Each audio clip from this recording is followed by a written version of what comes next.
नया lecture chemical coordination में हम लोग कहाँ तक पहुंच गए थे? तो थायराइड का स्ट्रक्चर, थायराइड का फंक्शन या उसके हार्मोन का फंक्शन और एबनॉर्मेलिटी भी काफी हद तक कंप्लीट हो गई थी। बस केवल दो एबनॉर्मेलिटी बची है, एक कैंसर और ट्यूमर वाली है और एक इसमें एक साप्थेल्मिक ग्वाइटर वाली है। तो जहां तक पढ़े थे उसके आगे एक और खास बात, कल जितनी एबनॉर्मेलिटी पढ़े थे वो सब हाइपोथायरॉयडिज्म की थी। आज जितनी पढ़ेंगे वो हाइपरथायरॉयडिज्म की है। हाइपोथायरॉयडिज्म का मतलब जिसमें थायरॉक्सिन हार्मोन कम निकले और हाइपरथायरॉयडिज्म का मतलब जिसमें थायरॉक्सिन हार्मोन ज्यादा निकले। तो कल तक जहां से पढ़े थे उसके आगे आज कंटिन्यू करेंगे। तो मेन हेडिंग डालिए,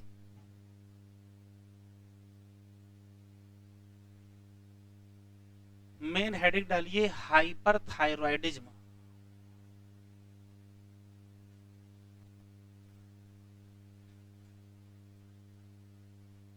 हाइपरथायरॉयडिज्म, हाइपरथायरॉयडिज्म का सीधा सा जो मतलब होता है कि थायरॉक्सिन हार्मोन ज्यादा निकले, हाई थायरॉक्सिन। इसके सामने एरो करके लिख लीजिए।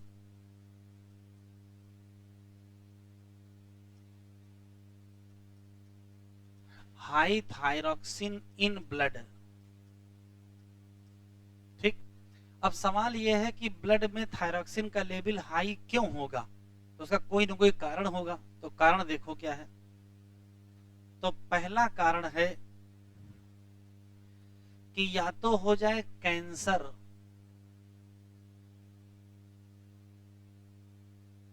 थायराइड में, और या तो बन जाए, बैठाओ भाई,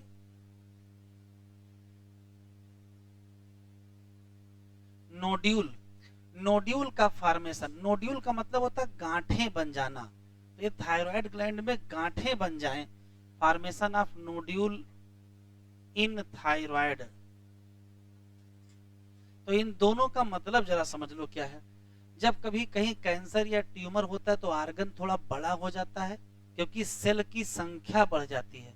तो यहाँ थायरॉक्सिन हार्मोन बनाने वाली जो सेल होंगी उनकी संख्या बढ़ जाएगी। तो अगर सेल की संख्या बढ़ जाएगी तो थायरॉक्सिन हार्मोन की सिंथेसिस और उसका सिक्रीशन भी बढ़ जाएगा। तो थायरॉक्सिन का ब्लड में लेवल भी बढ़ जाएगा। तो हम कहेंगे क्या हो गया? हाइपरथायरॉयडिज्म हो गया। तो बढ़ जाने तो कोई नुकसान है क्या? क्या नुकसान है?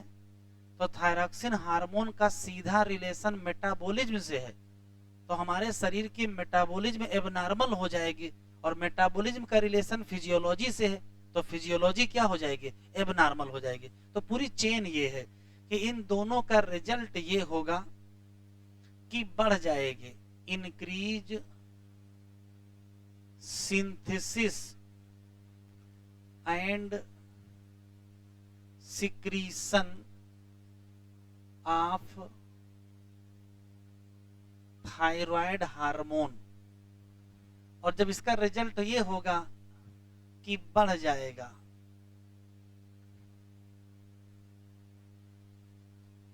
थायरॉक्सिन इन ब्लड, तो कहेंगे क्या?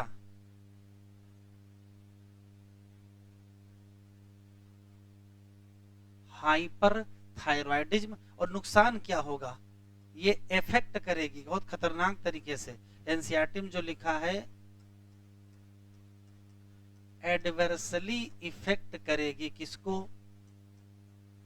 बॉडी की फिजियोलॉजी। तो बेसिक क्लियर ये है कि या तो थायराइड में कैंसर हो जाए या तो थायराइड में गांठें बन जाए। तो सिंथेसिस और सिक्रीशन दोनों बढ़ जाएगा। तो लेवल बढ़ जाएगा थायरॉक्सिन का, कहेंगे हाइपरथायरॉयडिज्म हो गया। और हमारा क्या नुकसान होगा?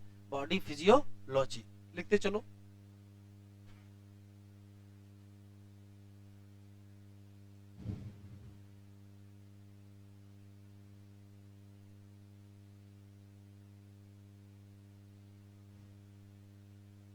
हम्म। हाँ,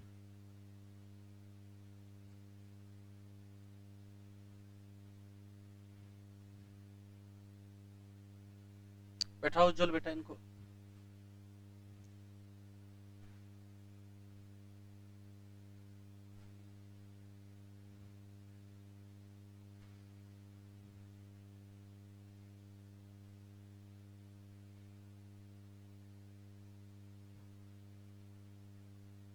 लिख लिया। इसी तरीके से एक और बीमारी है जिसका नाम इक्स ऑप्थेल्मिक ग्वाइटर है।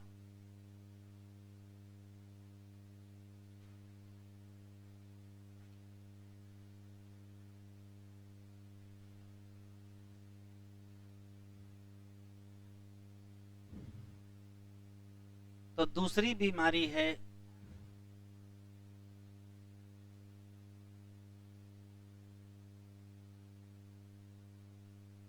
इक्स ऑप्थेल्मिक ग्वाइटर, जो कि पढ़ क्या रहे हैं, हाइपरथायरॉयडिज्म। तो ये भी क्या है, तो ये भी एक प्रकार की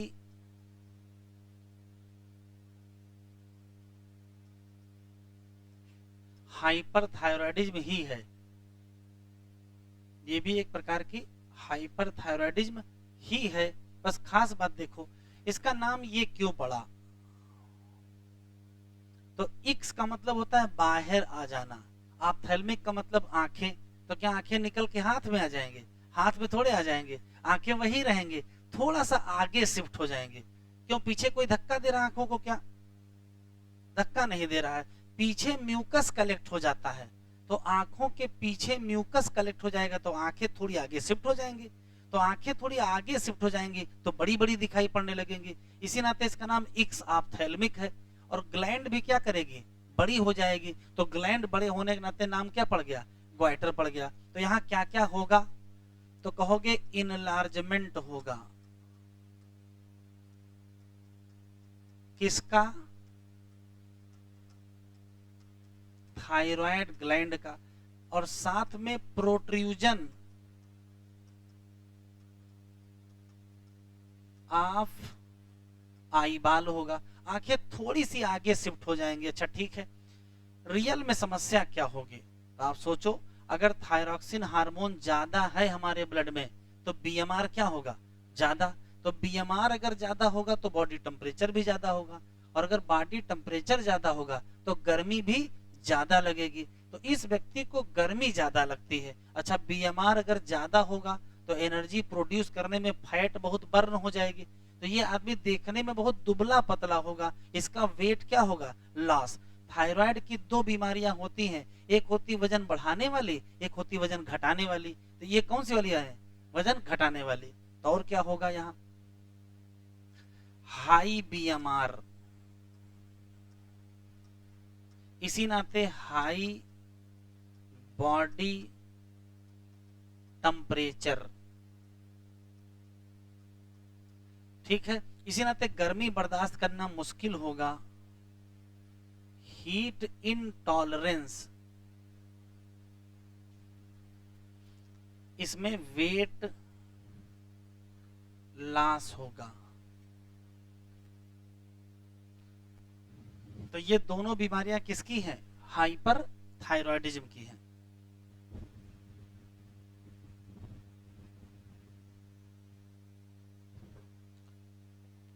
अगली एंडोक्राइन ग्लैंड पैराथायरॉयड ग्लैंड है। उससे जुड़े कुछ रटने वाले सवाल यहाँ लिखे हैं। जैसे जैसे आपको इससे पहले वाले लेक्चर पर बताए थे कि ये है थायराइड ग्लैंड, आगे को कहते हैं वेंट्रल। इसके पीछे से देखेंगे तो पीछे क्या कहेंगे, डार्सल। डार्सल कहो चाहे बैक कहो।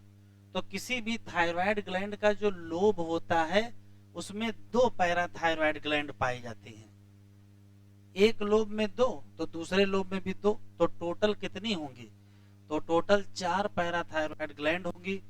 2 parathyroid gland in each lobe of thyroid, और वो भी किधर की तरफ होंगी, तो आंसर देंगे क्या, बैक साइड या डार्सल साइड। कोई भी ग्लैंड होगी हार्मोन निकालेगी, पैराथायरॉयड ग्लैंड से हार्मोन निकलेगा, उसको पेप्टाइड हार्मोन कहते हैं। अभी आगे इसी चैप्टर में पढ़ेंगे टाइप ऑफ हार्मोन, वहां इकट्ठा आपको बताएंगे कौन कौन पेप्टाइड हार्मोन है। ऐसे फुटकर अगर आप याद करोगे तो याद नहीं कर पाओगे। तो अभी यहाँ केवल सुन ले कि ये पेप्टाइड हार्मोन होता है, पेप्टाइड हार्मोन की पूरी लिस्ट देंगे, ठीक है। तो यहाँ केवल लिखा है तो लिखा रहने दीजिए। इस पेप्टाइड हार्मोन का नाम पैराथायरॉयड हार्मोन, शॉर्ट फॉर्म में पीटीएच कहेंगे। इसी का एक और नाम है जिसको हम कोलिप्स हार्मोन कहते हैं। ये बहुत इंपॉर्टेंट लाइन है। लाइन इस नाते इंपॉर्टेंट है कि हमारी पैराथायरॉयड ग्लैंड से पीटीएच का सिक्रीशन ज्यादा होगा या पीटीएच का सिक्रीशन कम होगा, ये कौन तय करेगा? तो ये इस बात पर तय होगा कि ब्लड में कैल्शियम का लेवल कैसा है। अगर हमारे ब्लड में कैल्शियम कम है तो पीटीएच का सिक्रीशन बढ़ा दिया जाएगा, और अगर हमारे ब्लड में कैल्शियम ज्यादा है तो पीटीएच का सिक्रीशन घटा दिया जाएगा। तो पीटीएच हार्मोन का सिक्रीशन किस पर तय होगा? तो कहोगे ब्लड के कैल्शियम पर तय होगा। कैल्शियम ज्यादा तो पीटीएच कम, और कैल्शियम कम तो पीटीएच ज्यादा करना पड़ेगा। तो मैंने लिखा है secretion of PTH regulated by circulating calcium in blood. अगर हाई कैल्शियम है तो इनहिबिट कर देंगे, और अगर लो कैल्शियम है तो स्टिमुलेट कर देंगे। ठीक है, अब दो स्पेशल हार्मोन है, एक है पीटीएच, एक है टीसीटी। इसके बारे में पढ़ चुके हैं। पीटीएच का काम है ब्लड में कैल्शियम बढ़ाना, और टीसीटी का काम है ब्लड में कैल्शियम घटाना। जो ब्लड में कैल्शियम बढ़ाएगा उसका नाम क्या रखोगे? हाइपर कैल्सिमिक रखोगे, और जो ब्लड में कैल्शियम घटाएगा उसका नाम क्या रखोगे? हाइपोकैल्सिमिक। हाइपर का मतलब ज्यादा, हाइपो का मतलब कम। तो जो कैल्शियम बढ़ाए वो हाइपर कैल्सिमिक, और जो कैल्शियम घटाए वो हाइपोकैल्सिमिक। अब देखिए है क्या, एक कैल्शियम बढ़ाने में लगा है, एक कैल्शियम घटाने में लगा है। तो हमारे शरीर का क्या फायदा है? शरीर का फायदा ये है कि मेंटेन रहेगा क्या? Calcium in blood. अगर कैल्शियम कम है तो पीटीएच उसको बढ़ा देगा, और अगर कैल्शियम ज्यादा है तो टीसीटी उसको घटा देगा। तो शरीर का क्या फायदा होगा? शरीर में कैल्शियम का लेवल क्या रहेगा? बना रहेगा। अब असली सवाल ये है कि पैराथायरॉयड हार्मोन ब्लड में कैल्शियम कैसे बढ़ाता है? तो देखो कैसे बढ़ाता है, अभी लिखिएगा नहीं। जैसे मान लेते हैं कि ये ब्लड वेसल है,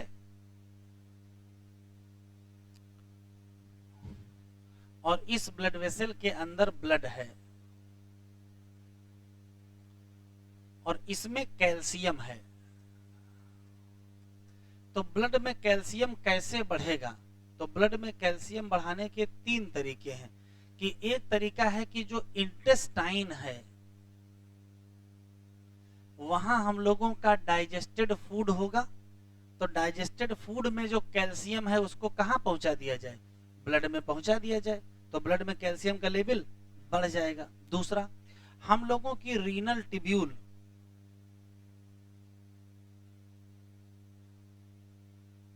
रीनल ट्यूब्यूल में पाया जाता है फिल्ट्रेट। रीनल ट्यूब्यूल में पाया जाता है फिल्ट्रेट। तो फिल्ट्रेट में जो कैल्शियम है वो भी कहां छोड़ दिया जाए? ब्लड में पहुंचा दिया जाए, तो भी क्या करेगा? ब्लड में कैल्शियम बढ़ जाएगा। फिर भी अगर ब्लड में कैल्शियम कम पड़ रहा है तो एक और जगह है, और उसका नाम है बोन। ये मान लेते हैं कि बोन है, बोन में तो बहुत सारा कैल्शियम है। तो एक काम करते हैं, बोन से कैल्शियम कहां पहुंचा देते हैं? ब्लड में पहुंचा देते हैं। तो अगर ब्लड में कैल्शियम आप बढ़ाना चाहते हो तो आपके पास तीन रास्ते हैं। एक तो जो खाए पिए हो उसमें से कैल्शियम एब्जॉर्ब करके ब्लड में पहुंचा दो।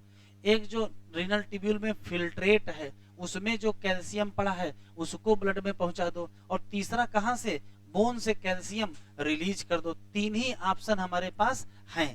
काम कौन कराएगा? तो तीनों काम पीटीएच ही कराएगा। इंटेस्टाइन से जो फूड है उससे कैल्शियम कौन ले जाएगा? पीटीएच। और फिल्ट्रेट पर जो कैल्शियम है वो भी कौन ले जाएगा? पीटीएच। और बोन से भी कौन लाएगा? तो आंसर क्या देंगे?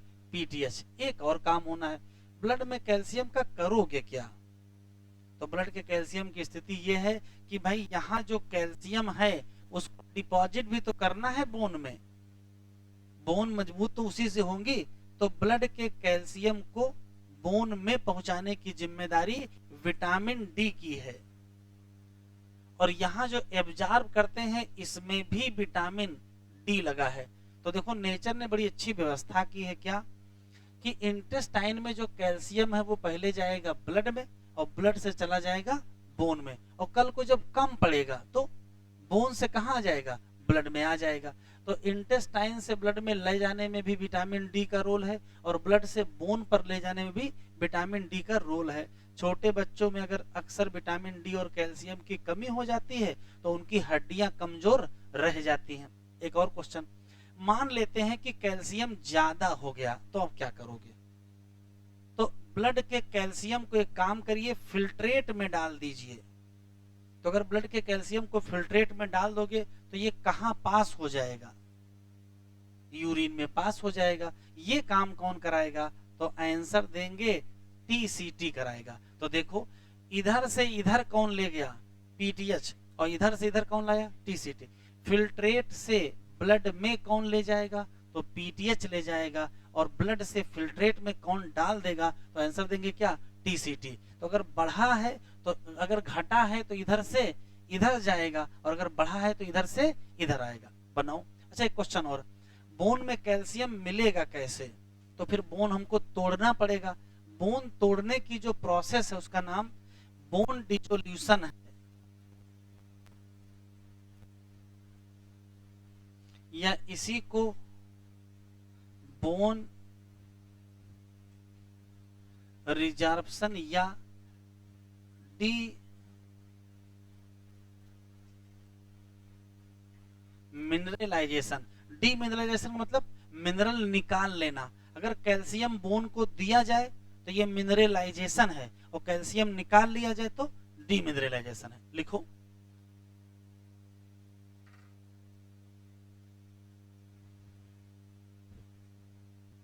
बोल दें? चलो बोल के लिख लो। बोल दें? लिख लीजिए। फ्रेश पॉइंट, ये सबने लिख लिया है? फ्रेश पॉइंट लिखिए PTH. Fresh point PTH increases blood calcium. PTH increases blood calcium by के बाद एरो करिए, नंबर 1, नंबर 2, नंबर 3 लिखना है। Number 1 calcium release from bone. Calcium release from bone, calcium release from bone by, ये लिखना है, by bone dissolution, bone रिजर्प्शन या demineralisation. Bone dissolution या रिजर्प्शन या डीमिनरलाइजेशन। नंबर 1। ठीक है। नंबर 2, दूसरा नंबर लिखना है calcium absorb.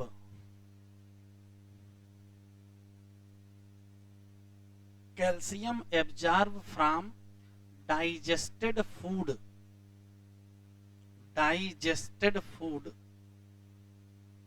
Digested food, food at intestine, जो इंटेस्टाइन पर होगा वहां से निकाल लाएंगे, एट इंटेस्टाइन।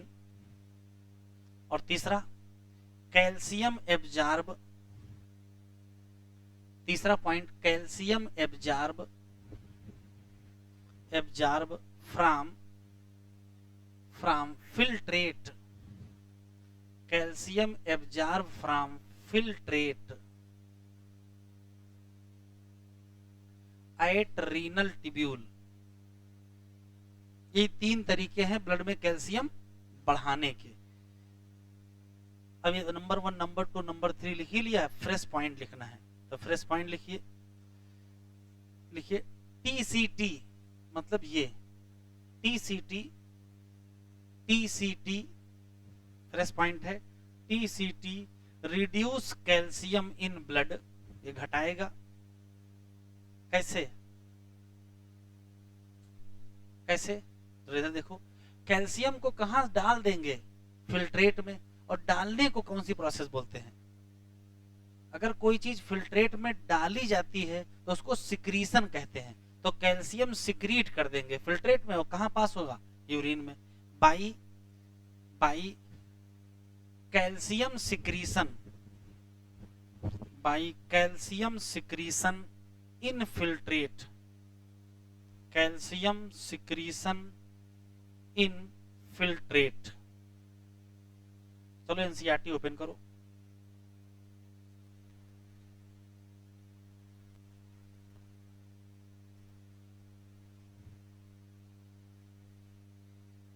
देखें कितनी 4 पैराथायरॉयड ग्लैंड कहां प्रेजेंट है, बैक साइड प्रेजेंट है। किस तरीके से, तो 1 पेयर इन ईच, क्या, दोनों लोब में।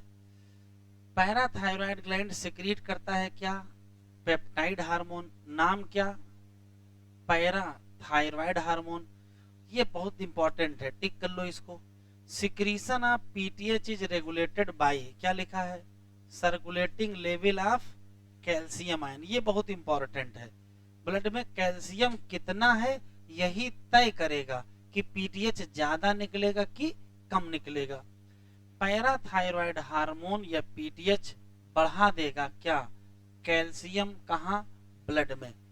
कैसे, तो देखो कैसे, ये काम करेगा कहां, बोन पर, और स्टिमुलेट कराएगा क्या, तो कहोगे बोन रिजॉर्प्शन। जल्दी में ना पढ़िएगा, री एब्जॉर्प्शन मत पढ़ लेना, क्या लिखा है, रिजॉर्प्शन लिखा है, पढ़ने में जल्दी में री एब्जॉर्प्शन पढ़ जाओगे। या इसी को बोन डिजोल्यूशन, या इसी को डीमिनरलाइजेशन। ये स्टिमुलेट करेगा री एब्जॉर्प्शन ऑफ कैल्शियम, कहां से, रीनल ट्यूब्यूल, और ये इंक्रीज करेगा कैल्शियम एब्जॉर्प्शन कहां से, तो 3 जगह से लाएगा तो ब्लड में बढ़ जाएगा। और कैल्शियम जाएगा कहां, तो कैल्शियम बोन पर जाकर डिपॉजिट होगा, किसकी मदद से, विटामिन डी की मदद से। एक क्लियर है कि पीटीएच क्या है, हाइपर कैल्सिमिक हार्मोन, क्योंकि ये बढ़ाता है क्या, ब्लड कैल्शियम लेवल। लेकिन मदद किसकी लेना है, टीसीटी की, significant role in calcium balance in body. तो कैल्शियम बैलेंस में 2 हार्मोन है, कौन कौन से, कौन कौन से, पीटीएच और टीसीटी। आपने देखा होगा कि छोटे बच्चों को खूब ढेर सारा तेल लगाते हैं और फिर सूरज की रोशनी में उसको लिटा देते हैं, क्यों, तो ध्यान से सुनिएगा। जो विटामिन डी है वो सनलाइट में नहीं पाई जाती है, सनलाइट की मदद से बनती है, कहां, स्किन में बनती है। तो स्किन में विटामिन डी बनेगी कब, जब सनलाइट का एक्सपोजर होगा तो बच्चे को सनलाइट मिलेगा, एक बात। दूसरा, तेल क्यों लगाते हैं, तो उसके 2 पर्पज है। एक तो ऑयली प्रोटेक्टिव कवरिंग बनानी है, ऑयली प्रोटेक्टिव कवरिंग बनानी है, और दूसरा तेल में पाया जाता है कोलेस्टेरॉल, और कोलेस्टेरॉल से बनता है विटामिन डी। तो कुछ न कुछ आयल यहाँ एब्जॉर्ब होगा और स्किन के अंदर जाएगा, और सनलाइट है, कोलेस्ट्रॉल भी है, तो तुरंत क्या बनेगा, विटामिन डी बनेगा, तो बच्चा मजबूत होगा। तो बच्चे की मजबूती के लिए कैल्शियम का एब्जॉर्प्शन और कैल्शियम का बोन में डिपोजिशन जरूरी है। उसके लिए दोनों काम के लिए क्या चाहिए, विटामिन डी। तो बच्चे को कहां से मिलेगी, सनलाइट की मदद से बनवानी पड़ेगी। चलिए अगला हार्मोन, अगला हार्मोन कौन सा है, थाइमस। ये बताओ थाइमस ग्लैंड कहां है, तो सुनो थाइमस ग्लैंड कहां है। अगर 3-4 साल पहले की एनसीईआरटी आपके हाथ में होगी तो थाइमस ग्लैंड कहीं और थी, अभी 3-4 साल बाद इसने अपनी जगह बदल ली है। सोचने तो आपको क्या लगता है, थाइमस ग्लैंड अपनी जगह बदल रही होगी, जगह नहीं बदल रही। देखो क्या लिखा था, लिखा था कि थाइमस ग्लैंड हार्ट के पीछे थी, 10-12 साल हार्ट के पीछे रही, अभी 3-4 साल पहले क्या हो गई, हार्ट के आगे आ गई है ना, पीछे अच्छा नहीं लग रहा होगा। एनसीईआरटी ऐसे ऐसे कारनामे करती है, कभी हार्ट के पीछे पहुंचा देती है, कभी हार्ट के आगे ले आती है। अभी मौके पे थायराइड कहाँ है, क्योंकि आगे फिर बदल सकती है, हो सकता है खोपड़ी में चली जाए, है ना, ब्रेन के पास थाइमस पहुंच जाए। देखो थाइमस ग्लैंड कहाँ है, देखो ध्यान से, थाइमस ग्लैंड है थोरेक्स में, ठीक है, थोरेक्स में कहाँ है, तो कहोगे ये कौन सी बोन है, स्टर्नम, इसके पीछे है। तो जब इसके पीछे जाओगे तो इसके पीछे बहुत कुछ रखा है, इसके पीछे हार्ट भी तो है, तो हार्ट के पीछे है किसी भी के पीछे है, तो स्टर्नम के पीछे है लेकिन हार्ट के आगे है, आगे को बोलते हैं वेंट्रल। तो कहोगे एओर्टा के वेंट्रल है लेकिन स्टर्नम के पीछे है, और यहाँ राइट लंग से यहाँ लेफ्ट, तो 2 फेफड़ों के बीच। तो थाइमस है कहाँ, तो कहोगे थोरेक्स में है, दोनों फेफड़ों के बीच में है, स्टर्नम के पीछे है और एओर्टा के आगे है। ये क्लियर पोजीशन है, ठीक। अब इसके बाद इसके स्ट्रक्चर के बाद इसके फंक्शन और हार्मोन, तो 2 लाइनें जरा लिखते हैं पहले।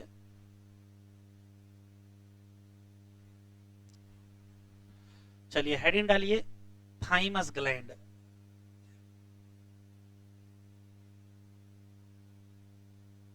थाइमस ग्लैंड तो लिख लीजिए कहां लोकेटेड है।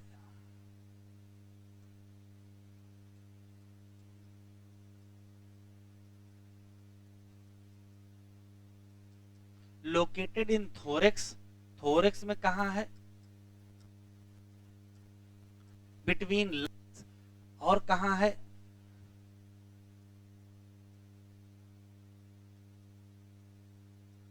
Behind sternum. और कहां है? Ventral tube aorta. ये बातें एनसीईआरटी में लिखी हुई हैं। अब 2-3 स्पेशल क्वेश्चन।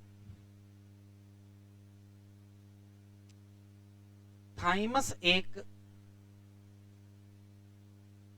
लिखते चलेंगे,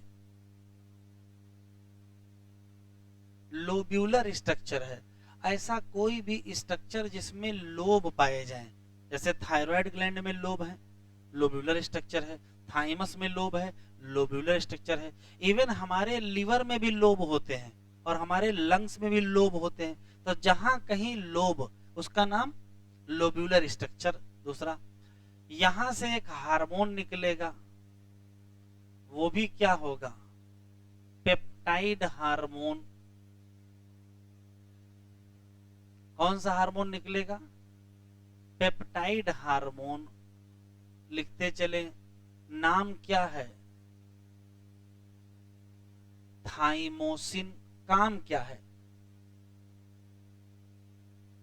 तो काम है हमारे इम्यून सिस्टम को डेवलप करवाना। तो क्या है? लिखते चले, डेवलपमेंट ऑफ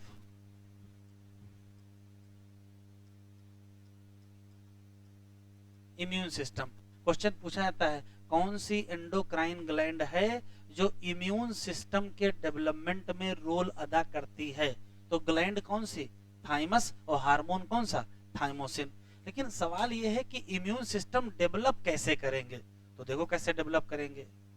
जो थाइमस का थाइमोसिन हार्मोन है, ये कराता है डिफरेंशिएशन।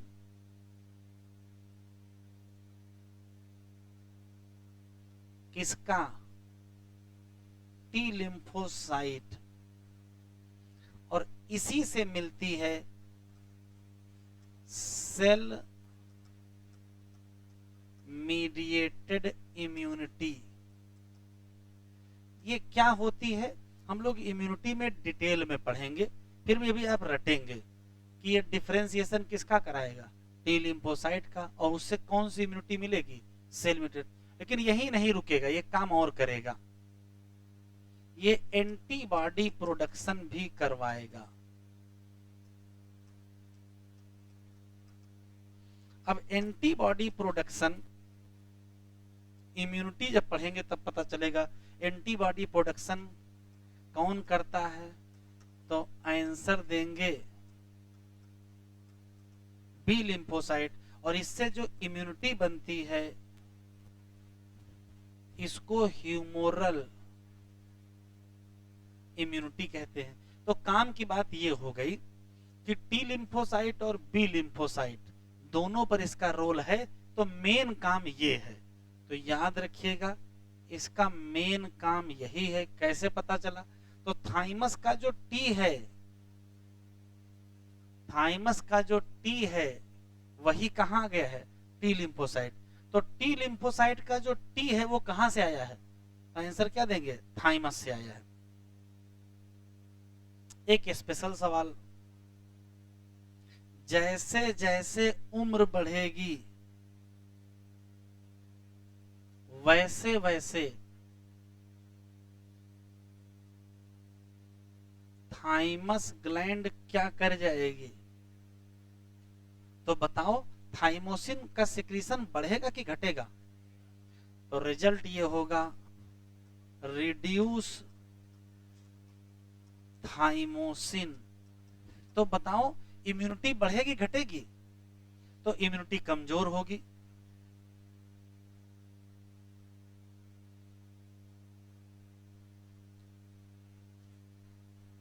इम्यूनिटी कमजोर किसमें मिलेगी?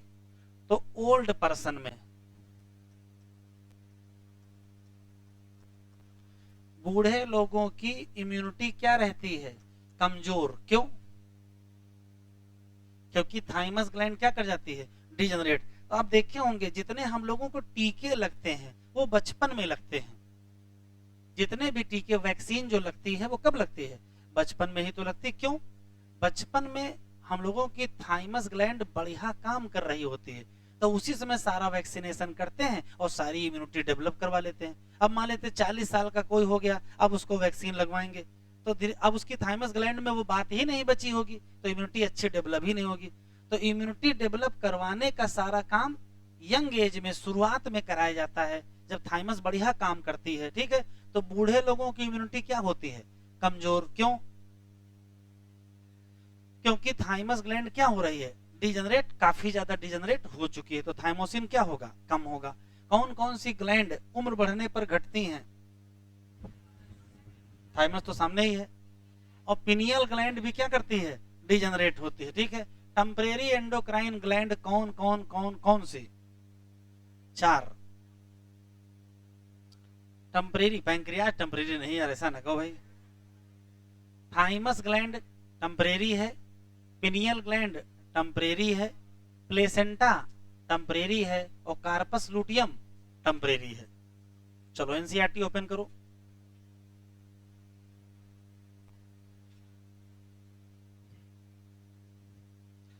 थाइमस ग्लैंड, ये क्या लिखा है? Lobular structure. कहां लोकेटेड है? तो कहोगे फेफड़ों के बीच। किसके पीछे? स्टर्नम के पीछे। और किसके आगे? एरोटा के आगे। अच्छा ठीक है। Thymus play major role in development of immune system. कैसे? यहां से निकलेगा कौन सा हार्मोन? पेप्टाइड। नाम क्या? थाइमोसिन। काम देखो, लिखा थाइमोसिन प्ले, ये क्या लिखा है? मेजर का मतलब मेन रोल क्या है? तो टिक कर लो, ये important. Differentiation of T lymphocyte, और उससे हमको कौन सी इम्यूनिटी मिलेगी? Cell mediated immunity. इम्यूनिटी दुनिया में 2 प्रकार की होती है, सेल मीडिएटेड इम्यूनिटी और ह्यूमोरल। ये टाइप ऑफ इम्यूनिटी में हम लोग डिटेल में पढ़ेंगे कि क्यों इसका नाम ये पड़ा है। लेकिन थाइमस प्रमोट करेगा क्या? Antibody production. और एंटीबॉडी की मदद से जो इम्यूनिटी डेवलप होती है वो कौन सी होती है? Humoral immunity. थाइमस डिजनरेट करेगी किसमें? ओल्ड इंडिविजुअल में। तो घट जाएगा क्या? थाइमोसिन। तो घट जाएगा क्या? इम्यून रिस्पांस, या उसमें इम्यून रिस्पांस क्या हो जाएगा? कमजोर हो जाएगा। एड्रिनल ग्लैंड,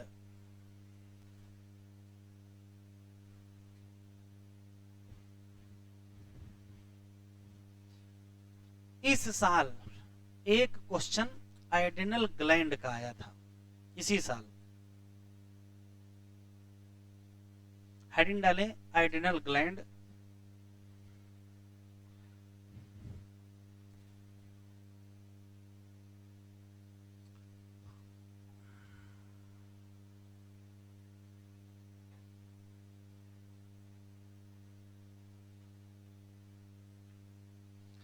एड्रिनल ग्लैंड, पहला सवाल, एड्रिनल ग्लैंड का दूसरा नाम। ये तो बड़ी मुश्किल से तो एक याद होता है, दूसरे चक्कर में कहां रहेंगे। इसका दूसरा नाम है सुप्रा रीनल ग्लैंड। नाम ही से पता चल रहा है कि ग्लैंड है कहां। तो सुप्रा का मतलब होता है सुपर, ऊपर, और रीनल का मतलब होता है किडनी। तो ये किडनी के ऊपर है, इसी नाते इसका नाम सुप्रारूनल ग्लैंड।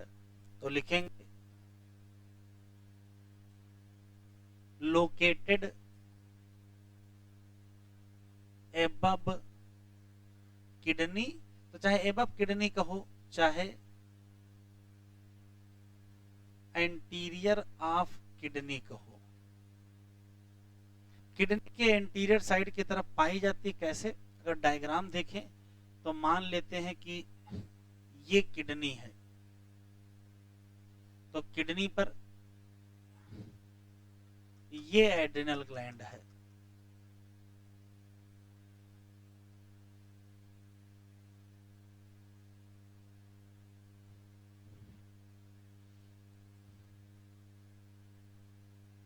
बनाते चले। किडनी है, एड्रिनल ग्लैंड है। सबसे खास बात यह है कि इस एड्रिनल ग्लैंड में दो प्रकार के टिश्यू पाए जाते हैं। बाहर का टिश्यू अलग होता है और अंदर का टिश्यू अलग होता है। तो यहाँ क्या होते हैं? Two type of tissue. जब दो प्रकार के टिश्यू होंगे तो नाम बताना पड़ेगा। तो जो सेंट्रल है टिश्यू, उसका नाम एड्रिनल मेडुला है, और पेरिफेरल है मतलब बाहर की तरफ है, उसका नाम एड्रिनल कार्टेक्स है। खास बात यह है कि ये दोनों अपने अपने हार्मोन रिलीज करेंगे।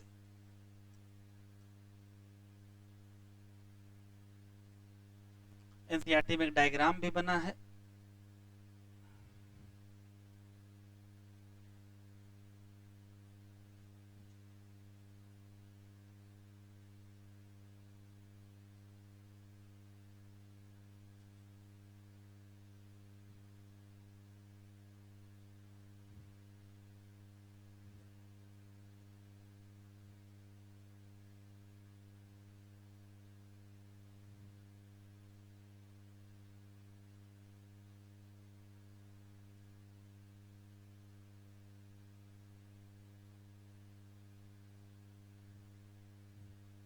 ये है एड्रिनल कार्टेक्स और ये है एड्रिनल मेडुला। कमाल की बात यह है दोनों की ओरिजिन भी अलग है। एड्रिनल कार्टेक्स होता है मीजोडर्मल और ये होता है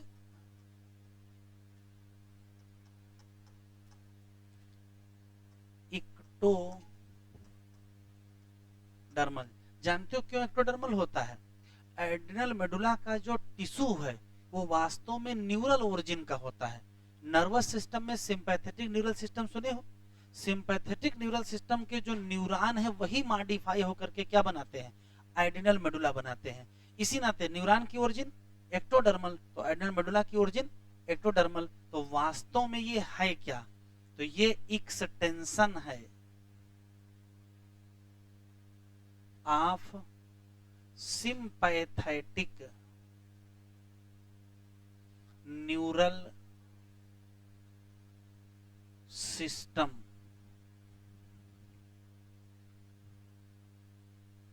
थोड़ा बहुत याद हो तो सिंपैथेटिक का जब सिग्नल हार्ट पर आता है तो क्या रिलीज करता है? सिंपैथेटिक का सिग्नल हार्ट पर एड्रीनलिन रिलीज करता है, और पैरासिम्पैथेटिक का एसिटाइल कोलिन। सिंपैथेटिक का जो न्यूरॉन है वो एड्रीनलिन रिलीज करता है। इसी नाते एड्रिनल मेडुला से कौन सा हार्मोन निकलता है? एड्रीनलिन निकलता है।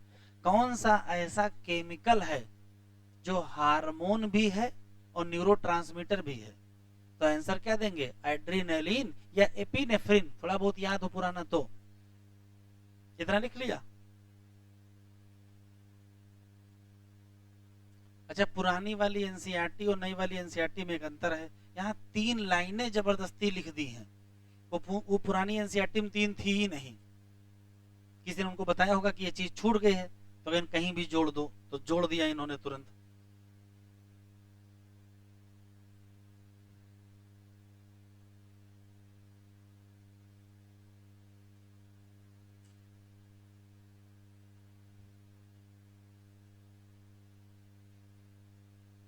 लिख लिया? लिख लिया? जरा एनसीईआरटी खोले।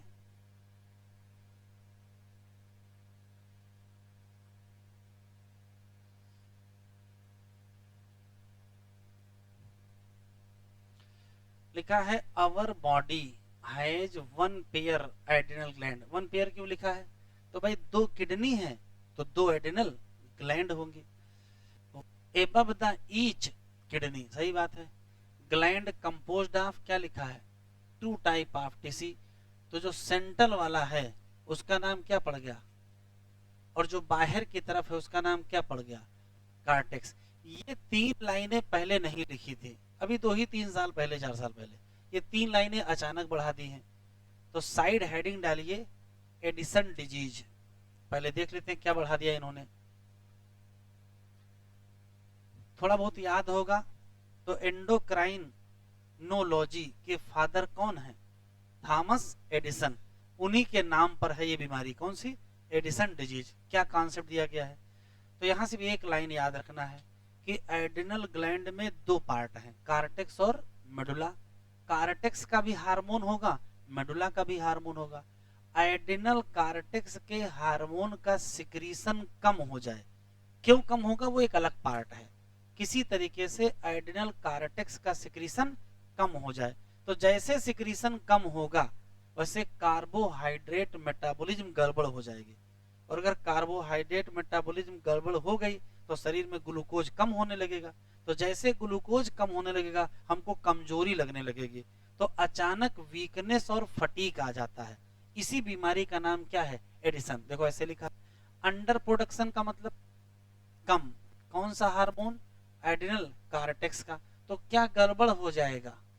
तो कहोगे कार्बोहाइड्रेट मेटाबॉलिज्म, और उसका रिजल्ट क्या होगा? एक्यूट वीकनेस का मतलब अचानक कमजोरी आ जाएगी और बहुत ज्यादा थका थका शरीर महसूस करेगा। बीमारी का नाम एडिसन डिजीज। तो 2 लाइनें लिख लीजिए इनके बारे में।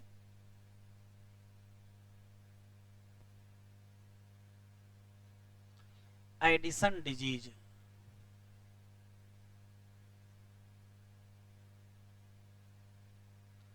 एडिसन डिजीज में जो लाइन याद रखनी है कि ये कब होती है?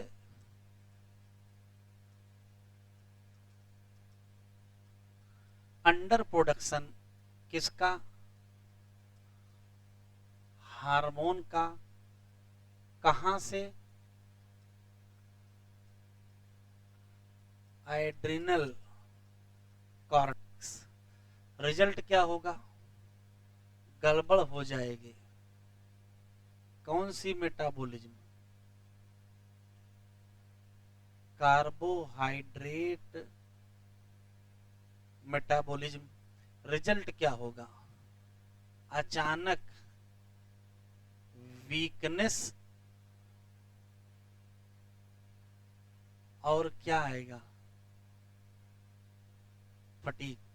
कोई पूछ ही नहीं रहा है कार्बोहाइड्रेट की मेटाबॉलिज्म क्यों खराब हो जाएगी, तो क्यों यहां एक्सप्लेन ही नहीं दिया है, बस जबरदस्ती बता दिए हैं।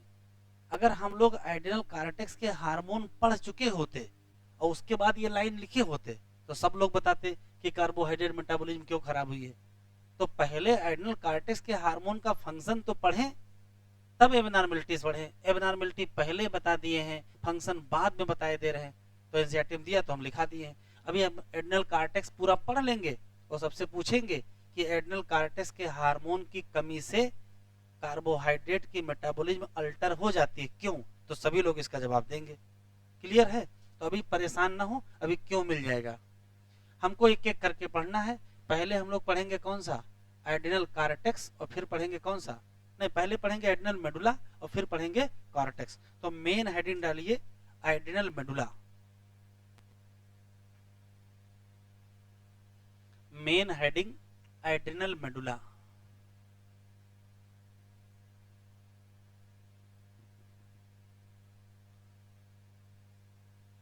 और जो लिख रहे हैं पहले उसे लिख डालिए, फिर एक साथ एक्सप्लेन करते हैं।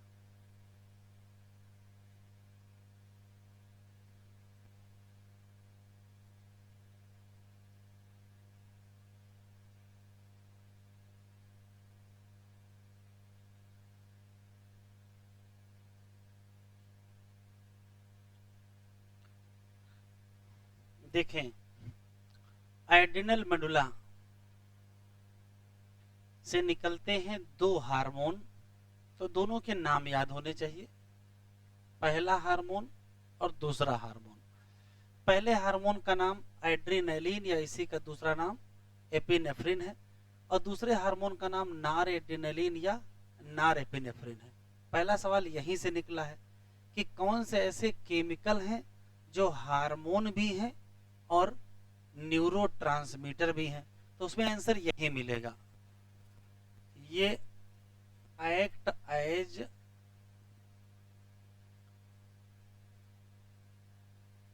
Hormone as well as neurotransmitter. एक क्वेश्चन तो ये है। एपिनेफ्रिन कहो चाहे एड्रेनलिन कहो, और नार एड्रेनलिन कहो चाहे नार एपिनेफ्रिन, ये दोनों हार्मोन को मिला के क्या कहते हैं? कैटाकोलामाइन। क्यों? ऐसा कोई भी हार्मोन जो अमीनो एसिड से बनता है उसका नाम catecholamine, derive from amino acid. जैसे आप कहोगे अमीनो एसिड से बनता है तो 20 तो अमीनो एसिड हैं, उसमें से कोई नाम आपको पता होना चाहिए, तो आंसर देंगे कौन सा? Tyrosine amino acid. वापस आ जाओ, इन दोनों हार्मोन कब निकलते हैं? तो जब हमारे शरीर के सामने कोई न कोई स्ट्रेस या क्या आ जाती है, इमरजेंसी। जैसे ही कोई स्ट्रेस या इमरजेंसी आती है वैसे ये दोनों हार्मोन तेजी से निकलते हैं।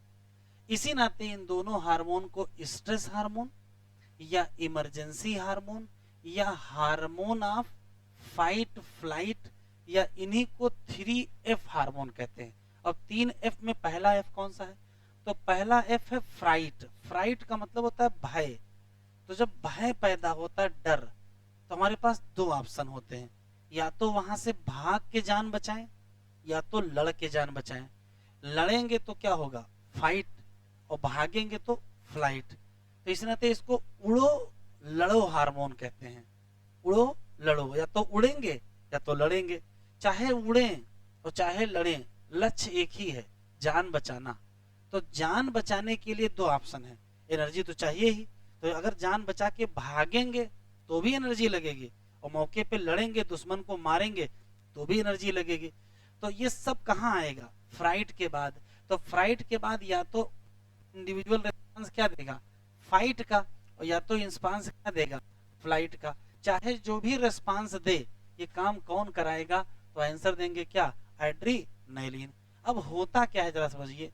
तो जैसे ही कोई इमरजेंसी सिचुएशन पैदा होती है वैसे ही सबसे पहले पता चलता है हाइपोथैलेमस को, और हाइपोथैलेमस इसकी सूचना 3 लोगों को देता है कि देखो जिंदगी खतरे में आ गई है। कौन कौन लोग ऑन हो जाओ? सबसे पहले sympathetic neural system. Sympathetic neural system हमारे शरीर को तैयार कराएगा कि मुकाबला कर सको किसका? स्ट्रेस या इमरजेंसी का। बगल में ही सूचना किसको दे दी गई? एड्रिनल मेडुला को, कि दोनों हार्मोन निकाल दो और तुम भी जाके तैयारी करो किसकी? इमरजेंसी की। बगल में एक और सूचना दे दी गई एड्रिनल कॉर्टेक्स को भी, कि तुम भी अपना हार्मोन निकाल लेना, हो सकता है लड़ते लड़ते बेहोश हो जाएं या भागते भागते बेहोश हो जाएं, तो आखिरी में जान बचा लेना। अक्सर आपने फिल्मों में देखा होगा कि हीरो विलन से बहुत मार खाता है, बिल्कुल मरने वाला होता है, बिल्कुल मरने वाला होता है, फिर एंड टाइम पर फिर से उसके अंदर वो ताकत आ जाती है। तो जो फिर से ताकत आती है लड़ने की, वो जानते हो कहां से आती है? वो एड्रिनल कॉर्टेक्स के हार्मोन से आती है। तो एड्रिनल कॉर्टेक्स का हार्मोन रिजर्व में लगा दिया गया है कि इन दोनों को लड़ने देना, तुम दूर से देखना, अगर यही दोनों लोग जान बचा लिए तो कोई बात नहीं, तुम लौट आना, और अगर लड़ते लड़ते क्या हो गए? बेहोश हो गए, तो फिर क्या होगा? तो हार्मोन निकलेगा एड्रिनल कॉर्टेक्स का, और इसी का नाम लाइफ सेविंग हार्मोन। ये आखिरी प्रयास है जीवन बचाने का। अगर इसके बाद भी होश नहीं आया तो फिर परमानेंट काम खत्म हो चुका है, लड़ाई खत्म हो चुकी है, ठीक है, तो अब जीवन समाप्त हो चुका है, इमरजेंसी भी खत्म हो चुकी है, कुछ नहीं बचा है। तो सिस्टम ये है कि अगर अभी सांप निकल आए तो इमरजेंसी है, तो दो ऑप्शन है, या तो क्या करो? भाग लो, या तो कुछ लोग लाठी ढूंढने लगेंगे, लाओ लाठी मारते हैं, ठीक है। तो जो लाठी लाओ मारते हैं वो क्या करेंगे, लड़ाई करेंगे, और जो लोग भागेंगे वो भी जान बचाएंगे, पर्पस तो एक ही है। इस दौरान क्या होगा, हो सकता है कि आप बहुत ज्यादा ग्लूकोज खर्चा कर ले। तो जब बहुत ज्यादा ग्लूकोज खर्चा होगा तो अचानक ग्लूकोज का लेवल नीचे जाएगा, तो अचानक ग्लूकोज का लेवल नीचे जाने से ब्रेन को ग्लूकोज नहीं मिलेगा और जैसे बेहोश हो जाओगे। बेहोश होने के बाद जो होश आएगा, फिर से ताकत आएगी, वो कौन लाएगा, एड्रिनल कार्टेक्स लाएगा। तो इमरजेंसी में होता क्या है, तो इमरजेंसी में सबसे पहले हम अलर्ट होते हैं। जैसे अगर इमरजेंसी महसूस हो गई, दूर से कुत्ता देख लिया आपने गुर्रा रहा है, तो आप सबसे पहले अलर्ट हो जाएंगे। अगर ज्यादा भौंकने लगा तो आपके रोए खड़े हो जाएंगे। रोए खड़े होने को पाइलो इरेक्शन कहते हैं। शरीर के बाल खड़े होंगे, सिर के बाल नहीं ऐसे खड़े हो जाएंगे, ठीक है, शरीर के बाल छोटे वाले महीन महीन वाले क्या हो जाएंगे, खड़े हो जाएंगे। और क्या होगा, और देखो प्यूपिल डायलेट कर जाएगी, क्योंकि दुश्मन साफ साफ नजर आए, ठीक है। आंखें लाल हो जाएंगे जिससे दुश्मन भाग जाए, ठीक है। और सुनो क्या होगा, बॉडी टेम्परेचर बढ़ जाएगा, शरीर गर्म हो जाएगा, और शरीर अगर गर्म होगा तो पसीना निकलेगा, तो स्वेटिंग। ये बोलने में हमको जितना टाइम लगा है, इससे कम समय में ये काम होगा। एक झटके में ही आप अलर्ट हो जाओगे, रोए खड़े हो जाएंगे, बॉडी टेम्परेचर बढ़ जाएगा, पीपल डायलेट कर जाएगा, पसीना पसीना हो जाएंगे। फिर क्या करेंगे, उसके बाद देखो, फिर भागेंगे या लड़ेंगे। तो अगर भागेंगे तो भी मसल को क्या चाहिए, ऑक्सीजन चाहिए, और लड़ेंगे तो भी क्या चाहिए, ऑक्सीजन। तो तुरंत क्या क्या बढ़ाना पड़ेगा, तो रेस्पायरेशन रेट बढ़ाना पड़ेगा, हार्ट रेट बढ़ाना पड़ेगा, हार्ट की कॉन्ट्रैक्शन की पावर बढ़ानी पड़ेगी, जिससे कार्डियक आउटपुट क्या कर जाए, बढ़ जाए। अच्छा, और क्या करोगे, ग्लूकोज का लेवल भी तो बढ़ाओगे। तो ग्लूकोज का लेवल बढ़ाओगे, कहां से लाओगे, तो अगर आप थोड़ा बहुत याद है, हमारे शरीर में ग्लूकोज ग्लाइकोजन के फॉर्म में स्टोर होता है। तो ग्लाइकोजन को तोड़ो, तुरंत क्या बनाओ, ग्लूकोज बनाओ, और ब्लड में ग्लूकोज बढ़ा दो। तो अगर कोई ब्लड में ग्लूकोज बढ़ाता है तो उसको हाइपोग्लाइसीमिक कहोगे कि हाइपरग्लाइसीमिक। अगर कोई ग्लूकोज बढ़ाएगा तो उसको हाइपरग्लाइसेमिक। इसी साल नीट में आया है कि 4-5 लाइनें लिखी थी, उसमें लिखा था कि ये हाइपरग्लाइसेमिक हार्मोन है कि नहीं है, तो है हाइपरग्लाइसेमिक हार्मोन। अच्छा, ग्लाइकोजन का ही ब्रेकडाउन नहीं करेंगे, प्रोटीन और फैट तोड़ेंगे। जानते हो क्यों, प्रोटीन और फैट तोड़ के उससे भी ग्लूकोज बनाने की तैयारी है। क्यों, अगर जान चली ही गई तो इस प्रोटीन और फैट का क्या करोगे, है ना, जान बचाने का मसला है, तो प्रोटीन और फैट भी तोड़ लेंगे। जो प्रोटीन और फैट ये हार्मोन तोड़वाएगा, उसी से एनर्जी कौन निकलवाएगा, ये हार्मोन निकलवाएगा। तो वो तैयारी है कि हम बेहोश हो सकते हैं, तो इंतजाम करके चलो, क्या का प्रोटीन और फैट भी तोड़ लो। तो कौन कौन से काम करोगे, सबसे पहले अलर्ट, फिर रोए खड़े, pilo erection, प्यूपिल dilate, body temperature बढ़ा, स्वेटिंग हो गई, इतना। हार्ट रेट बढ़ा, ब्रीदिंग रेट बढ़ा, हार्ट कॉन्ट्रैक्शन बढ़ा, ब्लड में ग्लूकोज बढ़ा। ब्रेकडाउन किसका बढ़ा, ग्लाइकोजन का और प्रोटीन का और लिपिड का। फैट लिखो,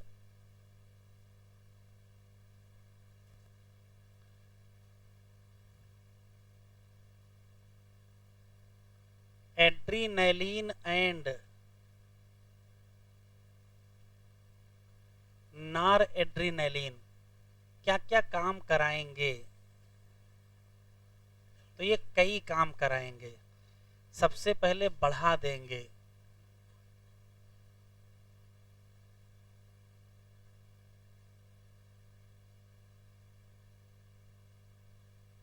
इंक्रीज अलर्टनेस। और क्या होगा, और क्या बढ़ेगा, तो सिर्फ अलर्टनेस नहीं बढ़ेगी, पाइलो इरेक्शन। कभी कुत्ता देखो गुस्से में, इंसान नहीं कुत्ता, तो अगर कुत्ता गुस्से में है तो कुत्ता बड़ा लगने लगता है। क्यों, अपने रोए सारे खड़े कर देता है, उसको लगता है कि हमारा शरीर बड़ा दिखाई पड़ेगा तो सामने वाला भाग जाएगा, ठीक है। तो रोए कुत्ता अपने क्या करता है, टोटल खड़े कर लेता है। तो क्या हो जाएगा, पाइलो इरेक्शन।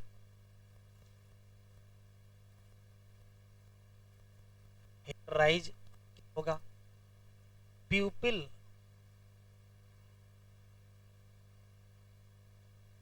डायलेशन। और क्या होगा, इसी साल ये क्वेश्चन आया है, प्यूपिल डायलेशन की जगह प्यूपिल कॉन्स्ट्रिक्शन लिखा था। ABCDE 5 बातें लिखी थी, 5 में से 3 सही थी। और क्या बढ़ जाएगा बेटा? Increase heart rate.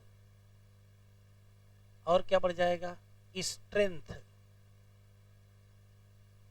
Of cardiac contraction. और क्या है? Increase respiration rate. और क्या बढ़ेगा?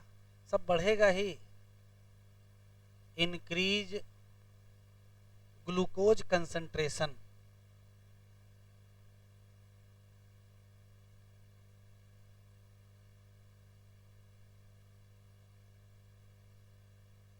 In blood.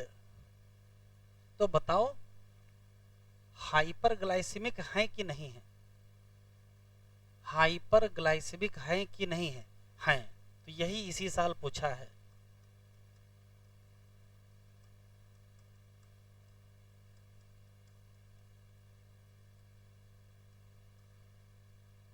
अच्छा, ये कंसंट्रेशन आप ग्लूकोज बढ़ाएंगे कैसे?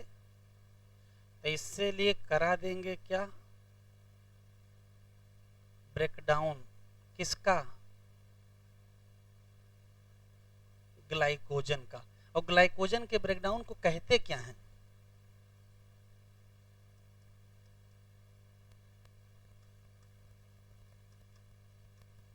ग्लाइकोजिनोलिसिस। लिसिस का मतलब तोड़ना। और बढ़ा देंगे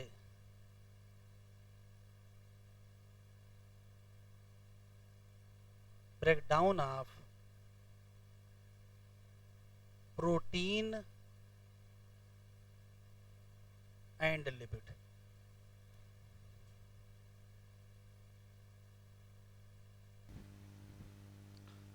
एड्रिनल कॉर्टेक्स।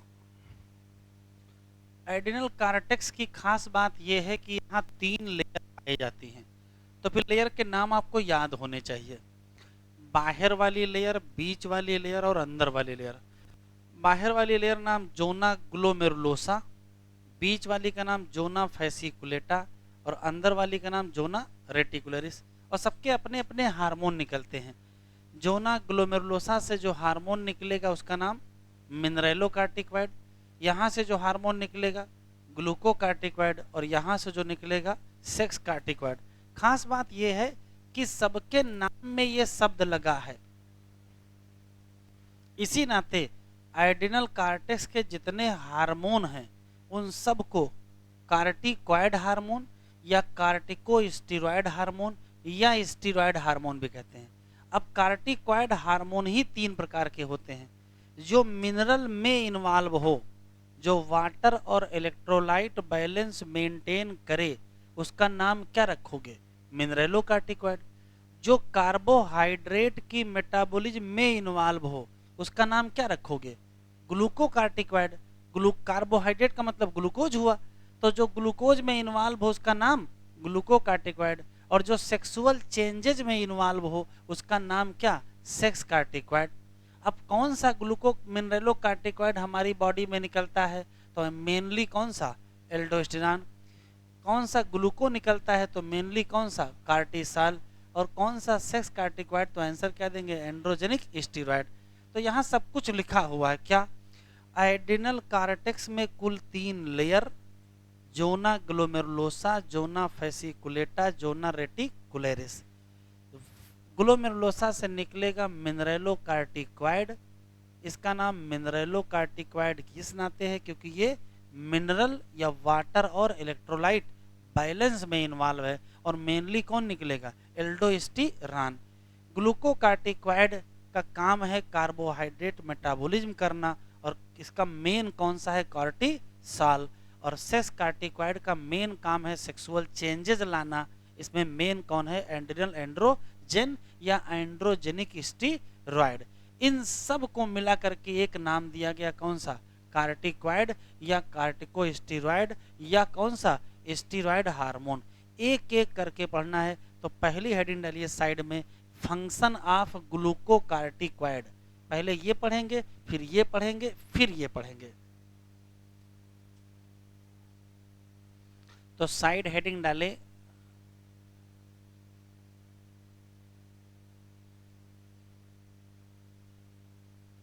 फंक्शन ऑफ ग्लूकोकार्टिक्वाइड, या स्पेशली उसमें किसका फंक्शन, कार्टिसोल का फंक्शन सिर्फ रटना है।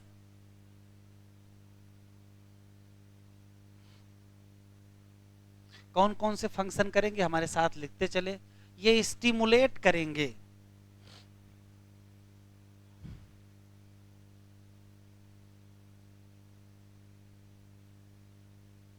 ये स्टिमुलेट करेंगे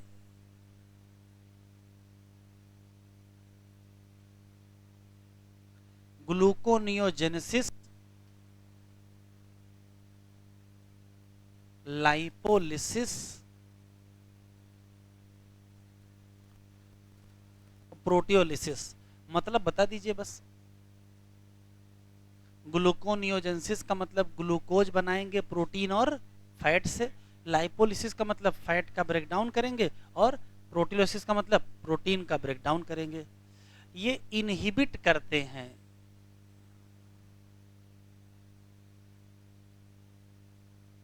सेलुलर अपटेक एंड क्या, utilization of amino acid.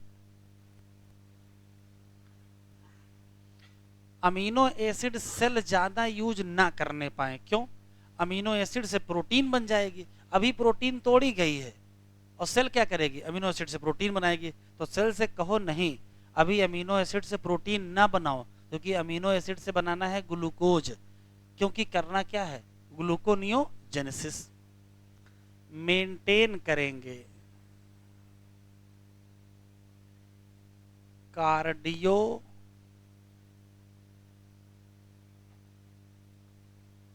Vascular function and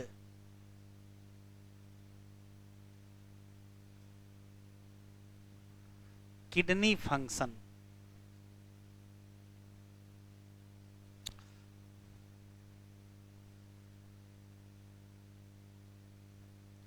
तीसरा, प्रमोट करेंगे आरबीसी फॉर्मेशन। क्यों, क्योंकि एनर्जी के प्रोडक्शन के लिए क्या चाहिए, ऑक्सीजन चाहिए, और ऑक्सीजन कौन ट्रांसपोर्ट करेगा, आरबीसी।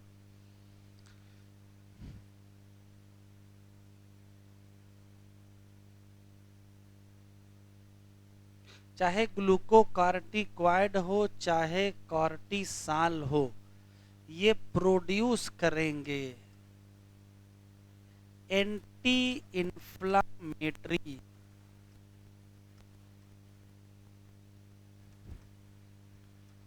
इफेक्ट। ये कौन सा इफेक्ट होता है, जो इन्फ्लामेशन घटाए उसका नाम एंटी इंफ्लामेटरी। तो ये एंटी इंफ्लामेटरी इफेक्ट करेंगे और इम्यून सप्रेशन भी करेंगे। इम्यून सप्रेशन का मतलब इम्यूनिटी भी घटा देंगे। इसी नाते इन दोनों का, स्पेशली कार्टिसाल का यूज होता है, यूज एज ड्रग।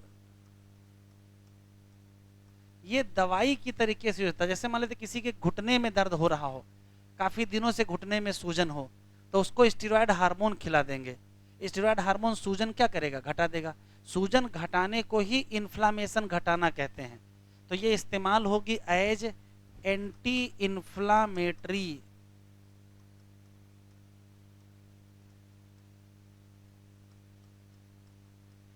ड्रग या इम्यूनो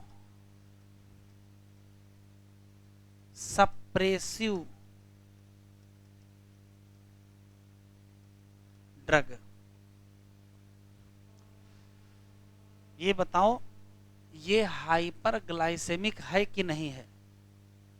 तो जब ग्लूकोनियोजेनेसिस करेंगे तो ग्लूकोज बनेगा, तो ग्लूकोज बढ़ेगा, तो ये भी क्या है,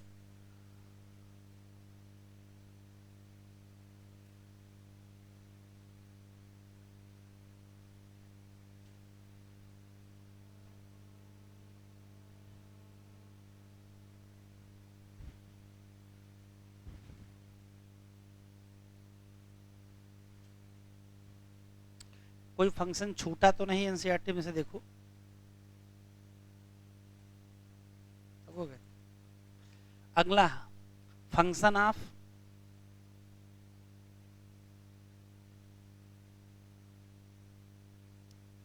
ऑफ मिनरेलोकार्टिक्वाइड। मिनरेलोकार्टिक्वाइड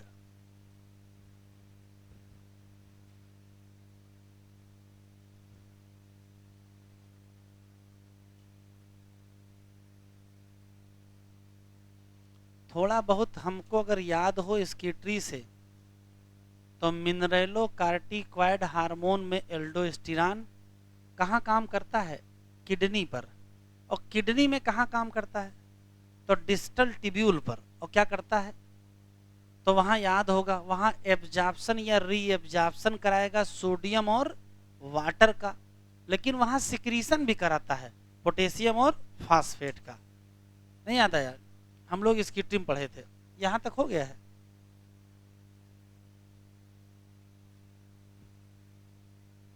लिख लिया है।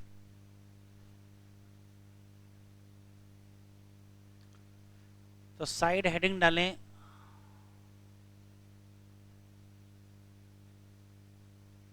फंक्शन ऑफ मिनरेलो कार्टिक्वाइड या एल्डोस्टेरॉन।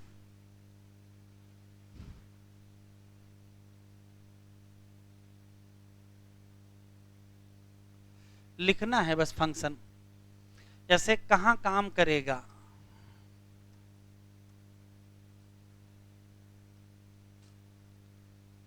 Act on kidney.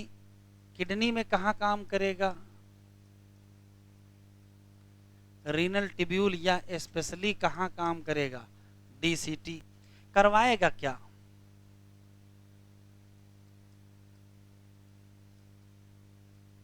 ये री एब्जॉर्प्शन किसका, सोडियम का और वाटर। इधर देखो, मान लेते हैं ये ब्लड वेसल है, लिखना बंद करो, इधर देखो, ये मान लेते हैं ब्लड वेसल है, और ये मान लेते हैं कि डीसीटी है। अब देखो होगा क्या, यहां से यहां, यहां से यहां अगर कुछ जाएगा तो री एब्जॉर्प्शन, और यहां से यहां आएगा तो सिक्रीशन। तो यहां से यहां क्या जाएगा, तो दो चीजें जाएंगे, सोडियम और वाटर। और यहां से यहां क्या आएगा, पोटेशियम और फास्फेट। तो जरा इसका असर बताओ, ब्लड में क्या पड़ेगा। तो असर देखो क्या होगा, ब्लड में सोडियम बढ़ेगा, वाटर बढ़ेगा, और ब्लड में पोटेशियम और फास्फेट घटेगा। भाई ब्लड से निकाल के यहां ला रहे हो तो ब्लड में घटेगा, तो और फाइनली रिजल्ट क्या होगा, फाइनली ब्लड का वॉल्यूम बढ़ जाएगा। तो ब्लड का वॉल्यूम बढ़ेगा तो ब्लड का प्रेशर भी बढ़ जाएगा, तो ऑस्मोटिक कंसंट्रेशन भी चेंज हो जाएगी। तो एल्डोस्टेरॉन का रियल में असर कहां पड़ेगा, तो कहो कि ब्लड के सोडियम पोटेशियम बैलेंस पर असर पड़ेगा। इसको साल्ट बैलेंस भी कहते हैं। ब्लड के वॉल्यूम पर, ब्लड के प्रेशर पर, ऑस्मोटिक प्रेशर पर इसका असर पड़ जाएगा। लिखिए, सिक्रीशन कराएगा, potassium and phosphate in filtrate. तो रिजल्ट क्या हो जाएगा, रिजल्ट ये होगा कि ब्लड में बढ़ जाएगा क्या, सोडियम और वाटर, और ब्लड में ही घट जाएगा क्या, पोटेशियम एंड फास्फेट। तो फाइनली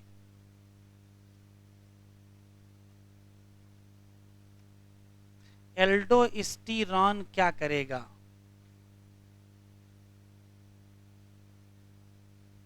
मेंटेन करेगा क्या, बॉडी फ्लूइड वॉल्यूम या ब्लड वॉल्यूम, और क्या मेंटेन करेगा, ब्लड प्रेशर, और क्या, ऑस्मोटिक प्रेशर, और क्या मेंटेन करेगा,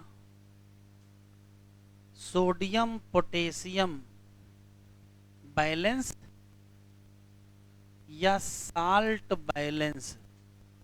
इसमें क्वेश्चन आया है साल्ट बैलेंसिंग हार्मोन का नाम बताएं, तो साल्ट बैलेंसिंग हार्मोन यही है एल्डोस्टेरॉन। तो ब्लड वॉल्यूम बदलेगा, बॉडी फ्लूइड वॉल्यूम बदलेगा, ब्लड प्रेशर बदलेगा, ऑस्मोटिक प्रेशर बदलेगा, सोडियम पोटेशियम बैलेंस बदलेगा। ये सब काम कौन करेगा, एल्डोस्टेरॉन करेगा।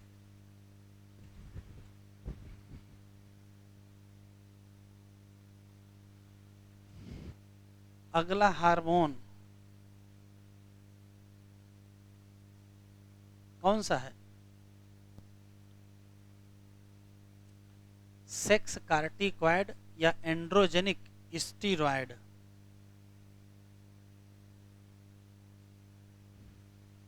तो अगर एल्डोस्टेरॉन काम करेगा तो ब्लड में क्या बढ़ेगा और क्या घटेगा, तो बढ़ेगा क्या, सोडियम और वाटर, और घटेगा क्या, पोटेशियम और फास्फेट। तो फाइनली किस पर असर पड़ जाएगा, ब्लड वॉल्यूम पर असर पड़ जाएगा, तो ब्लड प्रेशर पर भी तो असर पड़ जाएगा, आयनिक बैलेंस पर भी, या सोडियम पोटेशियम बैलेंस या साल्ट बैलेंस पर भी असर पड़ जाएगा।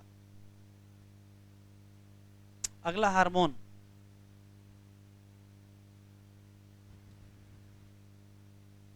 हार्मोन कौन सा बेटा,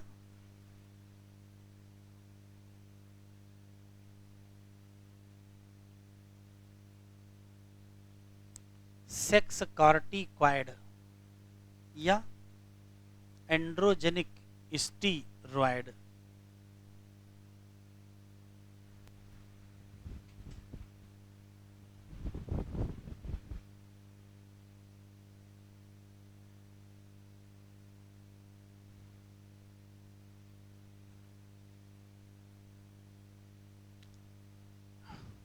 जिन लोगों को पीडीएफ ना मिलता हो वो अपना नाम और बैच व्हाट्सएप पर हमको भेज देंगे, तो उसी से पीडीएफ आपको मिल जाएगा।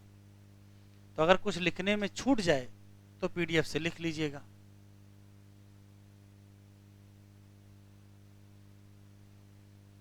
अगला हार्मोन है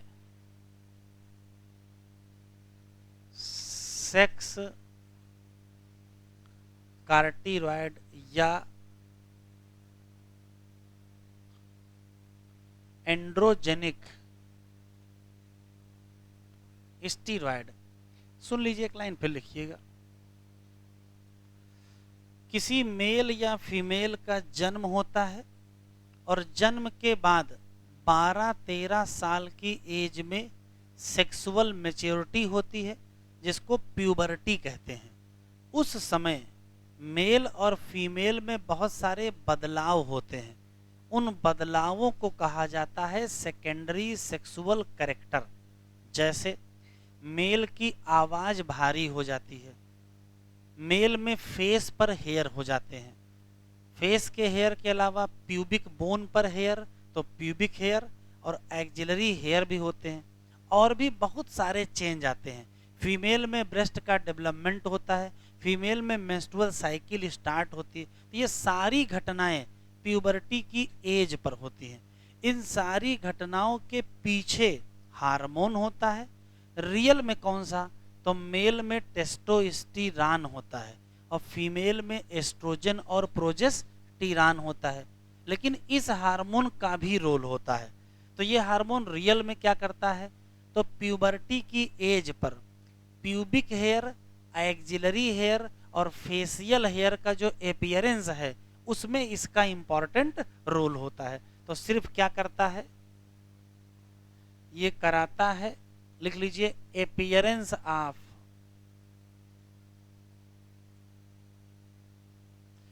तीन, फेशियल हेयर, प्यूबिक हेयर और एक्जिलरी हेयर, ये तीनों एपियर होते हैं कब, एट प्यूबर्टी। एक खास बात है, ये तीनों घटनाएं मेल में होती हैं, मतलब facial hair, pubic hair, axillary hair male में, लेकिन फीमेल में सिर्फ ये दो घटनाएं हैं। इसका मतलब है कि फेशियल हेयर या दाढ़ी मूछ फीमेल में एपियर नहीं होती है। क्यों? फीमेल के ऊपर अच्छे नहीं लगेंगे हैं? ऊपर वाले को अच्छे से कुछ मतलब नहीं होता है, कोई ना कोई तो पर्पज होगा, बताओ भाई हैं? तो ध्यान से सुनिएगा, फीमेल में फेशियल हेयर नहीं होते हैं। क्यों? फीमेल में ये हार्मोन कम निकलता है, तो जब ये हार्मोन कम निकलेगा तो मेन इफेक्ट एस्ट्रोजन प्रोजेस्टेरॉन का आ जाएगा, और उसके रहते फेशियल हेयर आ नहीं सकते हैं। एक क्वेश्चन, लेकिन कभी कभार कुछ फीमेल में फेशियल हेयर हो जाते हैं? क्यों? तो ये हार्मोन बढ़ जाएगा, ये हार्मोन बढ़ जाएगा बस। अच्छा, कभी कभार, तो ये लाइन लिख लो स्पेशली, फीमेल में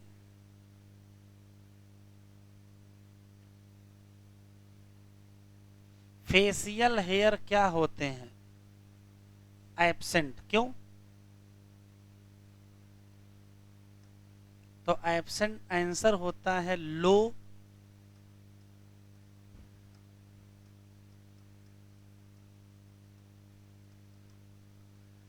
एंड्रोजेनिक स्टेरॉयड इन फीमेल। और मेल में थोड़ा ज्यादा होता है, तो मेल में फेशियल हेयर हो जाते हैं। लेकिन कभी कभार फीमेल में एपियर हो जाते हैं। क्या? Facial hair. क्यों एपियर हो गए? तो जहां लो लिखा वहां क्या लिख दोगे, हाई।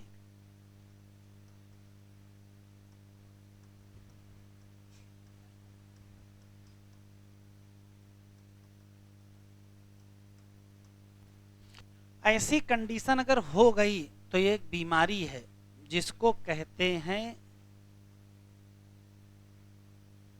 हिरुसिटिज्म या विरिलिज्म। एक और क्वेश्चन है, फीमेल में फेशियल हेयर तो एपियर नहीं होते हैं, लेकिन फीमेल में ब्रेस्ट का डेवलपमेंट होता है, मेल में नहीं होता है। क्यों?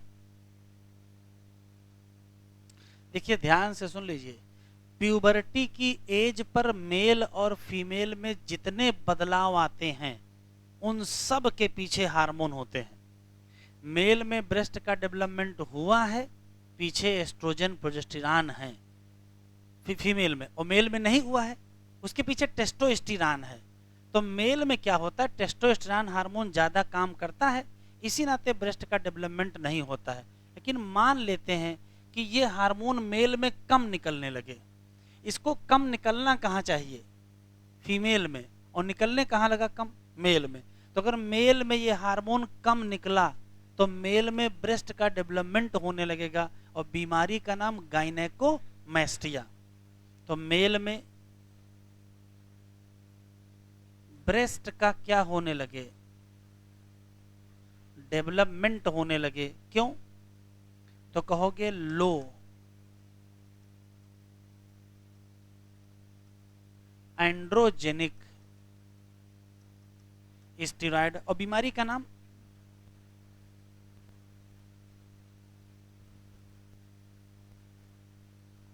गायनेकोमैस्टिया।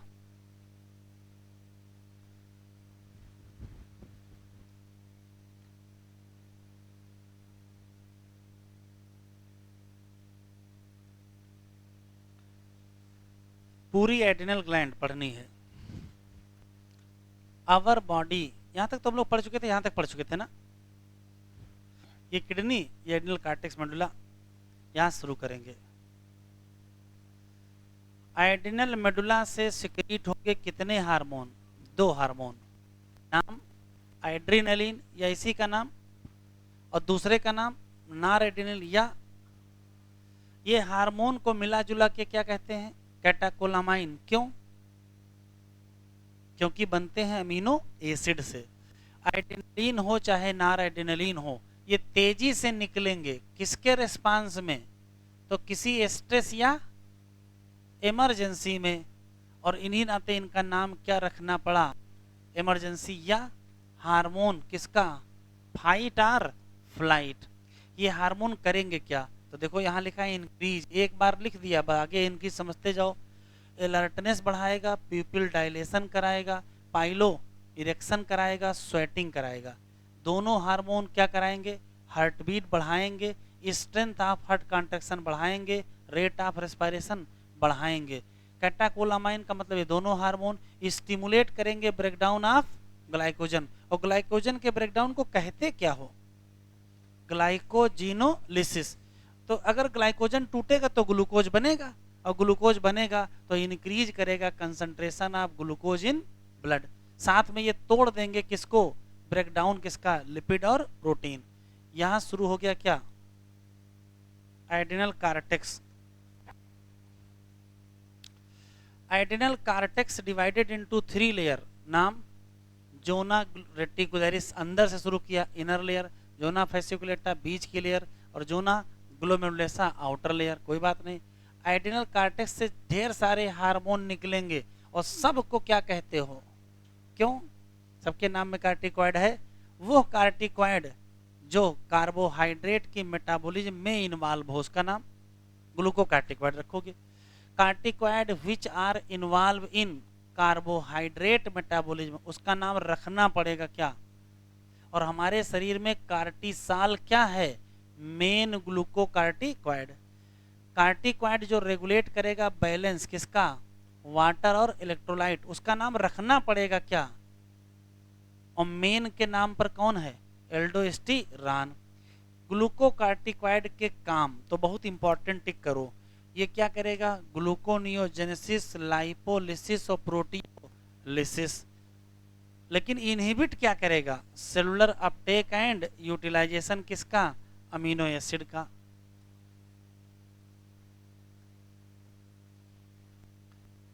कार्टिसाल आल्सो मेंटेन क्या करेगा? कार्डियोवैस्कुलर सिस्टम और क्या?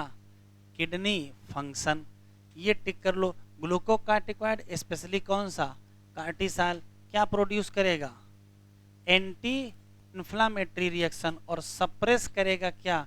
इम्यून। कार्टिसाल स्टिमुलेट करेगा क्या? आरबीसी। आरबीसी प्रोडक्शन में कौन कौन कौन से हार्मोन हैं? लिखा चुका हूं 4 हार्मोन। आरबीसी में 4 हार्मोन हैं। एक तो सामने लिखा है, थायरॉक्सिन है, एक इरिथ्रोपोइटिन है, और टेस्टोस्टेरॉन। 4 हार्मोन है। एल्डोस्टेरॉन कहाँ काम करेगा? तो कहोगे रीनल ट्यूब्यूल। और स्टिमुलेट कराएगा क्या? रीएब्जॉर्प्शन, सोडियम का और अब वाटर का। लेकिन एक्सक्रीशन किसका करा देगा? पोटेशियम और फास्फेट का। एल्डोस्टेरॉन मेंटेन करेगा क्या क्या क्या क्या क्या? तो कहोगे इलेक्ट्रोलाइट मेंटेन करेगा, बॉडी फ्लूइड वॉल्यूम मेंटेन करेगा, ऑस्मोटिक प्रेशर मेंटेन करेगा, और ब्लड प्रेशर मेंटेन करेगा। सबसे कम मात्रा में क्या निकलेगा? कहां से निकलेगा? Adrenal cortex. और इसका रोल है ग्रोथ ऑफ क्या? एक्जियल हेयर, प्यूबिक हेयर, और कौन से? Facial hair. कब? ये क्या लिखा है? During the puberty. प्यूबर्टी की एज पर सिर्फ इतना ही चेंज नहीं होता है, और भी बहुत सारे चेंज होते हैं। वो हम लोग रिप्रोडक्शन में पढ़ेंगे कि कौन कौन से चेंज होते हैं। हेडिंग पैंक्रियाज, इसका इंट्रोडक्शन पढ़ना है। हार्मोन का फंक्शन अगले लेक्चर पर पढ़ेंगे।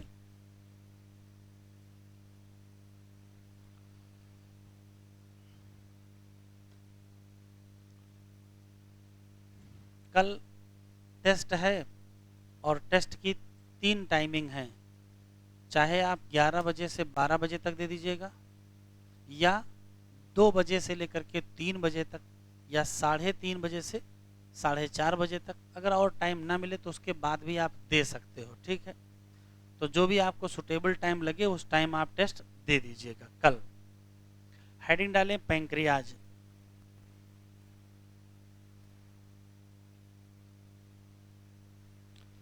कुछ लोग सोच रहे हैं कि टेस्ट कहां से आ गया।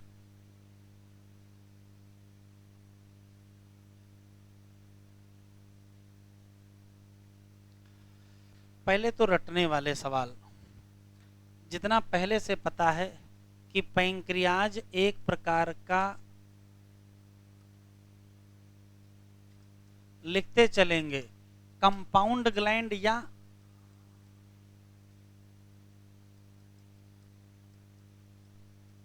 कंपोजिट ग्लैंड है। क्यों?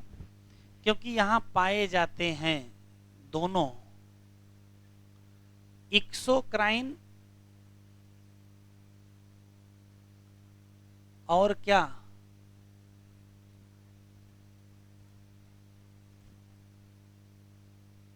Endocrine part. एक बात। दूसरा, पैंक्रियाज का लगभग 98%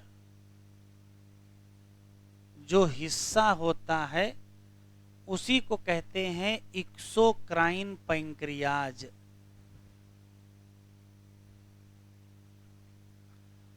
तो बचा कितना? लगभग 1 से 2% पार्ट, इसी को कहते हैं एंडोक्राइन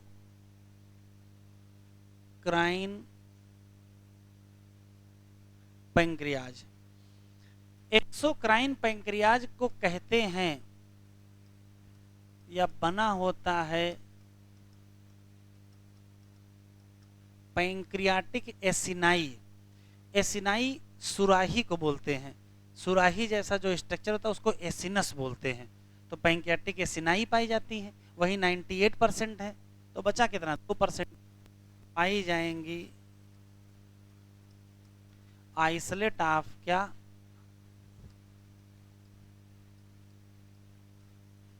लैंगरहैंस, और जिनकी संख्या 1 से 2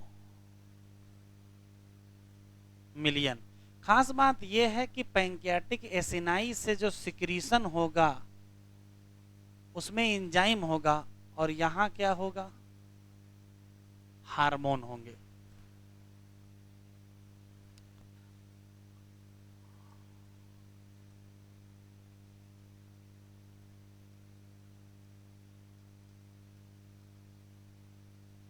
आइसोलेट ऑफ लैंगरहैंस में कई सेल पाई जाती हैं, alpha cell, beta cell, delta cell और पीपी सेल, और सबके अपने अपने काम हैं। अल्फा सेल से ग्लूकागॉन, बीटा सेल से इंसुलिन, डेल्टा सेल से सोमेटोस्टैटिन और पीपी सेल से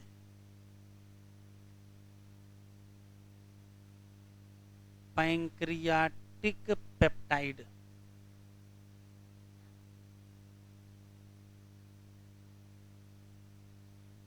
इनमें मेन हार्मोन कौन से हैं? इंसुलिन और ग्लूकागॉन, यही दोनों क्या हैं? मेन है।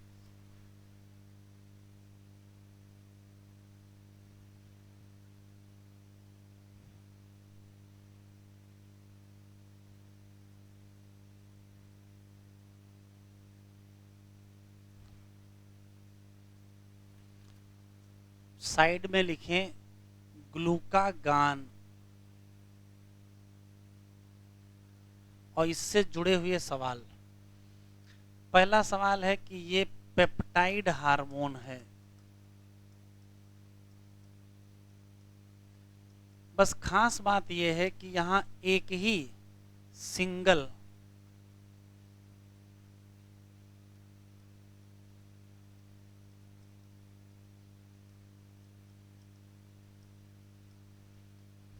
एक ही पेप्टाइड चेन पाई जाती है और इस पेप्टाइड चेन में टोटल 29 अमीनो एसिड होते हैं।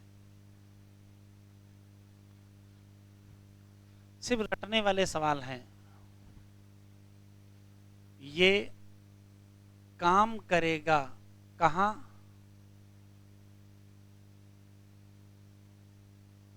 हिपैटोसाइट, जो कि है क्या? लिवर की सेल पर। और करेगा क्या? ये ब्लड में ग्लूकोज बढ़ाएगा। अगर कोई ब्लड में ग्लूकोज बढ़ाता है तो उसका नाम क्या रखते हो? Hyperglycaemic. तो ये काम क्या करेगा?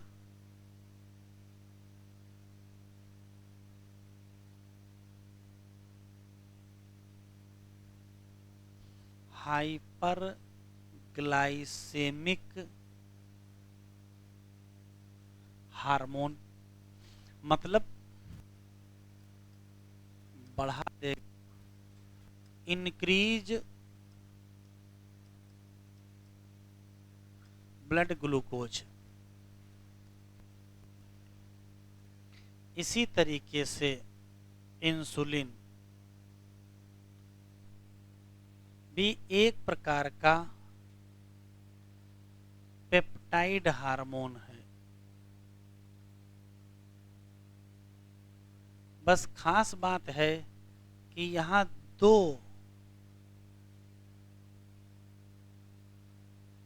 पॉलीपेप्टाइड चेन पाई जाती हैं। बायोटेक्नोलॉजी पढ़ेंगे तो वहां डिटेल में पढ़ेंगे। तो जो दो चेन होती हैं उसमें से एक होती है ए चेन और एक होती है बी चेन। ए चेन में पाए जाते हैं 21 अमीनो एसिड और बी चेन में पाए जाते हैं 30 अमीनो एसिड। तो इंसुलिन में कुल कितने amino acid? 51 amino acid.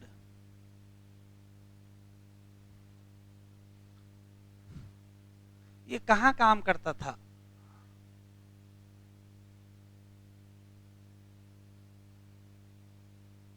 Hepatocyte. ये भी हिपैटोसाइट पे काम करेंगे, लेकिन उसके अलावा भी कहीं काम करेंगे। और उसके अलावा ये काम करते हैं एडिपोसाइट। अब ये एडिपोसाइट क्या है? तो ये एडिपोज टिश्यू की सेल है। अब ये एडिपोज टिश्यू क्या है? तो हम लोग टिश्यू में पढ़ेंगे। ये वो टिश्यू है जहां फैट स्टोर होता है।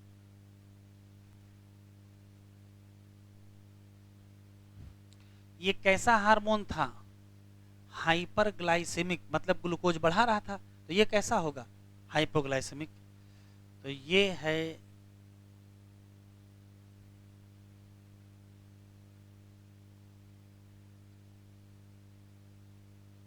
तो करेगा क्या?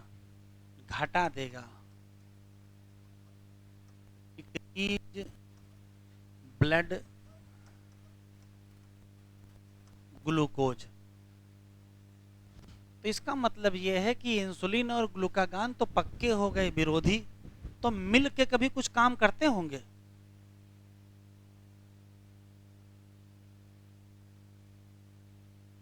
वैसे तो विरोधी हैं, मिल के क्या करते होंगे? तो ध्यान सुनना। एक का काम है ब्लड में ग्लूकोज बढ़ाना और दूसरे का काम है ब्लड में ग्लूकोज घटाना। और दोनों परिस्थितियों की आवश्यकता। अगर ब्लड में ग्लूकोज कम है तो ग्लूकागान बढ़ा देगा, और अगर ब्लड में ग्लूकोज ज्यादा है तो इंसुलिन घटा देगा। तो उससे बैलेंस बनेगा ना। तो दोनों हैं तो पक्के विरोधी, लेकिन मिल के कर क्या रहे हैं? तो ब्लड में ग्लूकोज के लेवल को मेंटेन कर रहे हैं। और इसके लिए शब्द आया है ग्लूकोज होमियोस्टेसिस। तो याद रखिएगा, इंसुलिन और ग्लूकागान ज्वाइंटली क्या करेंगे? तो कहोगे ग्लूकोज होमियोस्टेसिस।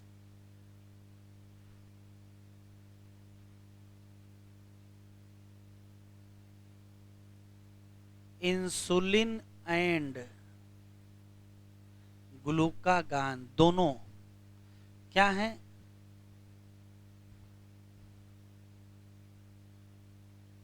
एंटागोनिस्टिक, या क्या कहोगे? अपोजिट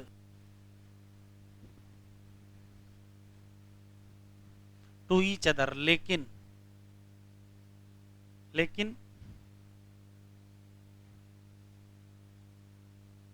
ज्वाइंटली क्या करते हैं?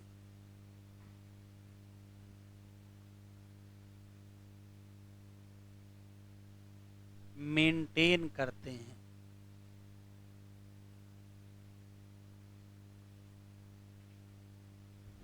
ब्लड ग्लूकोज को, और इसको कहते हैं ग्लूकोज होमियो स्टेसिस। बस आज इतना ही पढ़ेंगे।